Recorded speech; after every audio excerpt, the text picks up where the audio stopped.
महाभारत में आज बात होगी दिल्ली में जहां एक्शन हो रहा है वहीं बिहार पर नजर है।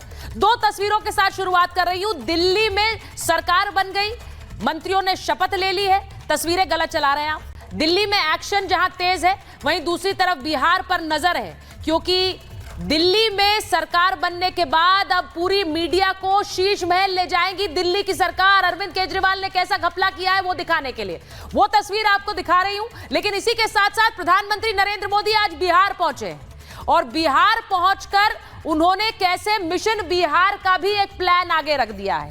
आज बात उसकी कर रही हूं। बिहार में क्या अब खेल बदलने वाला है, आज महाभारत इस पर कर रही हूं, क्योंकि जो तस्वीरें आप देख रहे हैं नीतीश कुमार के साथ आज प्रधानमंत्री नरेंद्र मोदी बिहार में नजर आए, भागलपुर में नजर आए। दोनों की साथ तस्वीरें चलाई है।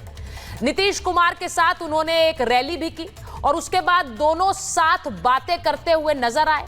दोनों एक दूसरे से बात कर रहे थे, काफी समय उन्होंने एक दूसरे से बात की। नीतीश और प्रधानमंत्री की तस्वीरें चलाई और ये रैली बिहार में हो रही थी। लेकिन इसी के साथ साथ संकेत जो है वो आने वाले विधानसभा चुनावों के लिए भी है। नीतीश कुमार को साध कर बीजेपी बिहार में सरकार बनाए रखना चाहती है। वहीं आरजेडी की तरफ से बार बार नीतीश कुमार को अपने पाले में लाने की कोशिश होती है। यह तस्वीर देखिए, दोनों आज साथ में बात करते हुए नजर आए। अब सवाल यह है कि बिहार का समीकरण कैसे बदलेगा। दिल्ली के बाद बीजेपी की पूरी नजर बिहार पर है कि यहां पर भी बीजेपी सरकार बनाया। वो सरकार नीतीश कुमार के साथ होगी या बिना नीतीश कुमार के होगी? क्या बिना नीतीश कुमार के भी बिहार में बीजेपी अपने लिए सरकार बना सकती है? आज महाभारत में सवाल यह होगा।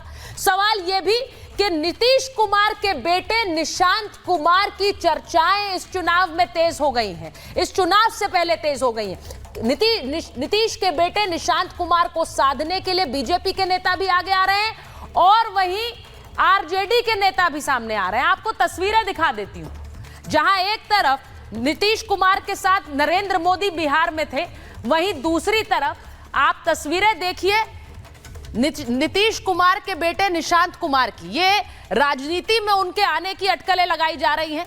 उनके लिए बार बार बयान आ रहे हैं नीतीश कुमार के बेटे के लिए कि उन्हें राजनीति में आना चाहिए। उन्हें आरजेडी भी साध रही है, उन्हें बीजेपी भी साध रही है। आपको जरा एक पोस्टर दिखाती हूं जो बिहार में लगा है। बिहार में पोस्टर लगा है, बिहार करे पुकार, आइए निशांत कुमार यानी नीतीश के बेटे को राजनीति में आने के लिए उनको निमंत्रण दिया जा रहा है। अब बिहार में क्या खेल बदलने वाला है? आरजेडी को उम्मीद है कि नीतीश के बेटे आएंगे तो उनके साथ ले आएंगे जेडीयू को और बिहार में खेल हो जाएगा। बीजेपी शायद इस बार बिना नीतीश कुमार के ही सरकार बनाने जा रही है। लेकिन निशांत कुमार, नीतीश के बेटे की सियासत में एंट्री को लेकर चर्चा गर्म है। क्यों है? नीतीश के बेटे की सियासत में क्या एंट्री होने वाली है? बिहार में जेडीयू के दफ्तर के सामने नए पोस्टर लगे हैं। जो पोस्टर मैंने आपको दिखाया, इनमें लिखा है बिहार करे पुकार, आइए निशांत कुमार। जेडीयू कार्यकर्ता निशांत के सियासत में आने की लगातार मांग कर रहे हैं।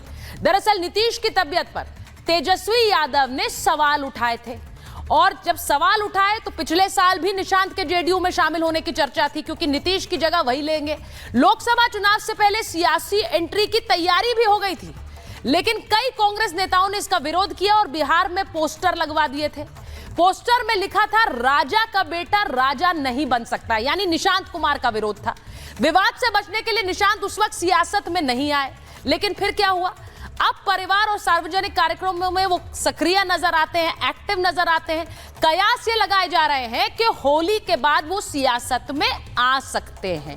हालांकि नीतीश या निशांत राजनीति में आने के सवाल पर अभी तक चुप हैं, लेकिन बीजेपी, आरजेडी जैसी पार्टियां उनका स्वागत करने में लगी हुई हैं।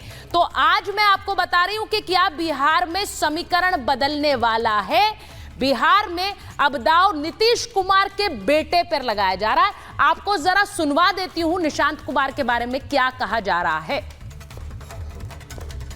अच्छी बात है, निशांत भाई हैं हमारे और हम तो चाहेंगे कि वो जल्दी घर भी बसा लें। आपको भी राजनीति में आने का अधिकार है। देश का हर नागरिक को राजनीति में आने का अधिकार है। इसमें कोई आश्चर्य की बात तो किसी को नहीं होनी चाहिए। जिसके अंदर ये भाव है कि मैं आऊं सामने आके, क्यों कोई विरोध करे। अगर हम नीतीश जी के लिए भी जब कहते हैं तो वो चिंता उनको लेकर के होती। ये खुला मैदान है, कोई किसी के आने से क्यों ऐतराज करेगा। एकदम अच्छी बात है, आना चाहिए। नीतीश कुमार जी के बेटे का पूरा अधिकार है, सौम्य है, विनम्र है, पहले ही लेट कर दिए, एकदम आना चाहिए। और बेटे आएंगे तो विभीषण लोगों से जनता दल यू बचेगा, बेटे को नेतृत्व करना चाहिए। अरे निशान जी को आरजेडी ज्वाइन कर लेना चाहिए। अरे निशान जी को आरजेडी ज्वाइन कर लेना चाहिए। तो तेज प्रताप यादव कह रहे हैं कि निशांत जी को आरजेडी ज्वाइन कर लेनी चाहिए। अब बिहार में क्या एक नया समीकरण, एक नया खेल जग रहा है, इस पर आज बात करूंगी। एक रिपोर्ट पहले देखिए।